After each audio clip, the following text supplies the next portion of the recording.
While you're down there, please consider supporting the channel by hitting that like button, subscribing, and sharing the videos with your friends. And if you want to go the extra mile, you can join my Patreon page using the link in the description to get some cool exclusive perks. Episode 1. In this very first episode, our main goal is to get our project set up for success. We'll lay the groundwork for a clean vertical slice architecture and make sure our program CS stays minimal and easy to read. To do this, we'll move all of our service registrations into a dedicated extension method. First off, I want to talk about vertical slice architecture and what vertical slice architecture is all about. So vertical slice architecture. In a traditional layered architecture, you organize your code by technical layers, like controllers, for example, or services, repositories, right? But vertical slice architecture flips this on its head. So instead of organizing by layer, you organize by feature. Each feature is its own self-contained slice of the application holding everything it needs to function, from the request and handler to its validation, mapping, and persistence logic. So this approach plays really nicely with CQRS, or command query responsibility segregation, right? Segregation.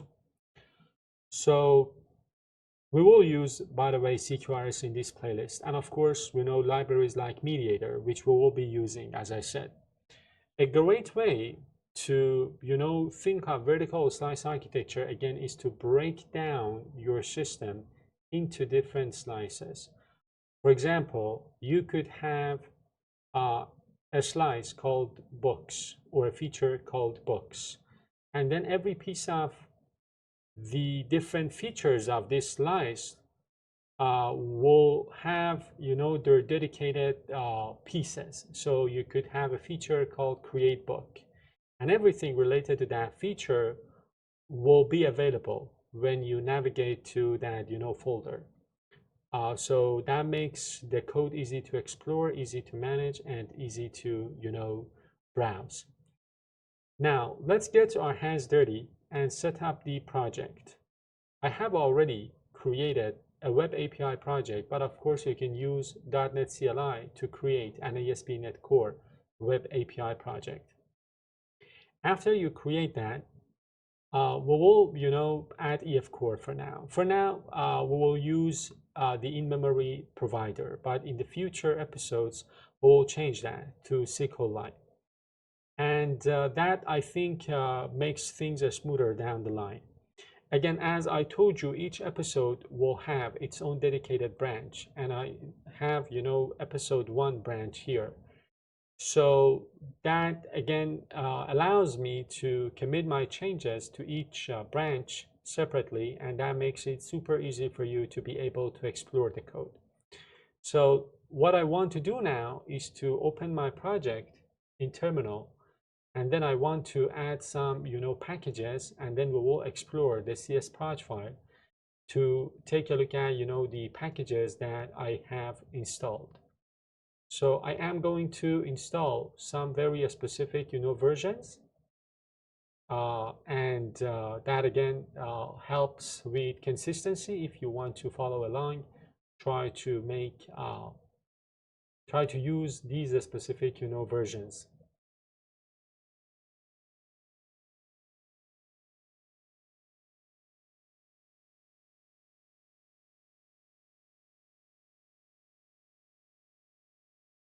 And I'm going to use the in-memory provider, as I told you.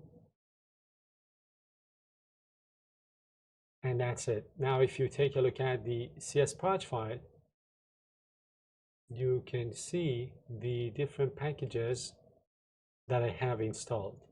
So I've got, AutoMapper, I've got Fluent Validation, Mediator, I've got EF Core, I've got the in-memory provider, and so on.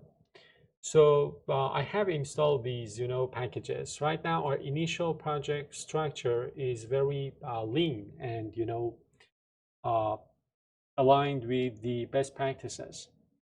The most important thing is that we will have different features and we'll create, our slices in those features.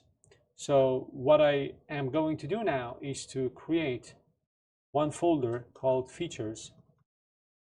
And then I am going to remove the controller for now. I don't want this type here either. So I'm going to remove these. Now I want to, register some of my services, but I am not going to do that inside of my program.cs because that will clutter. Now that will create clutter in my program.cs. So to keep the program.cs file, from getting messy, we're going to create a dedicated extension for all of our service registration. This is a great practice that will make our project much more maintainable as it grows. So I'm going to create a folder called extensions. And then I'm going to create a file inside of this, extensions folder called dependency injection. Or let's call it something else. I'm going to call it service collection extensions. I guess that makes more sense. And then inside of this file, what I am going to do is to add a registration for mediator. So I'm going to create this extension method on iService collection. And I am going to register my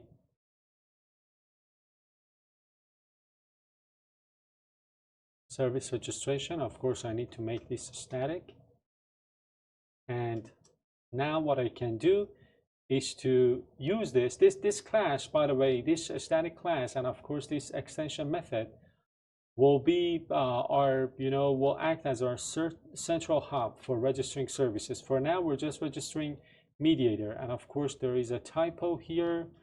And then I'm gonna rename the file to service collections, and then of course we can update the program.cs to call this extension method. So here I'm gonna add a call to that extension method so that I can register the mediator for now.